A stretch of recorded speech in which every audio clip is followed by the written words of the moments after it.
మిమ్మల్ని ఒక పెద్ద ప్రశ్న అడగబోతున్నాను. ఈ ప్రపంచంలో అత్యంత సుఖంగా ఉండేవాడు ఎవరు? కొందరంటారు అత్యంత ధనవంతుడు ఎవరో అతనే అని. ఎవరి దగ్గరైతే అత్యంత ఎక్కువగా ధనం ఉంటుందో, ఆభరణాలుంటాయో, బంగారం ఉంటుందో అతను. కొందరంటారు ఏదో ఒక రాజ్యానికి రాజు అని. ఎందుకంటే అతను శాసనాలు చేయగలడు కాబట్టి. అతని ఆదేశం లేకుండా ఏదీ జరగదు. ఇలాగే మరికొందరు. కానీ దీనికి జవాబు నేనివ్వాల్సి వస్తే గనక నేను చెప్పేది ఒక్కటే. ఈ ప్రపంచంలోని అత్యంత సుఖంగా ఉండేవాడు ఎవరు అంటే సంతృప్తి కలిగి ఉన్నవాడు. అతని వద్ద సంతృప్తి రూపంలో ధనం ఉంది. అది అతన్ని సుఖంగా ఉంచుతుంది. ఇప్పుడు ఈ సంతృప్తి ఇది జీవితంలో ఎలా దొరుకుతుంది? ఇది ఎలా దొరుకుతుంది అంటే ధైర్యం కారణంగా. ధైర్యం అనే ఈ భావన అత్యంత శక్తి కలది.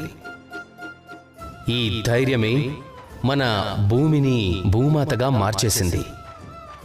ఎందుకంటే ఈ భూమాత ధరిస్తుంది, సహిస్తుంది, ధైర్యంగా ఉంటుంది, తన కర్మను తాను చేసుకుంటూ పోతుంది. సీతామాతలో ఉన్న ఈ ధైర్యమే రావణుణ్ణి అంతం చేసింది. ఈ ధైర్యంతోనే నారాయణుడు కూర్మావతారాన్ని దాల్చాడు. ఒక పర్వతాన్ని తనపై మోశాడు కూడా. ఆ విధంగా సముద్ర మదనం జరిగేలా చేశాడు. అందుకే అన్నింటికంటే ముందు మీ మనసుని ధైర్యంతో నింపుకోండి. ఈ ధైర్యమే మిమ్మల్ని సంతృప్తి వైపు నడిపిస్తూ ఉంటుంది. ఇక ఆ సంతృప్తి మిమ్మల్ని లోభం, మోహం, కోరికల నుంచి దూరం చేస్తుంది, సుఖాన్ని ఇస్తుంది. అప్పుడే మీ మనసు సంతోషంతో చెప్తుంది రాధా కృష్ణ.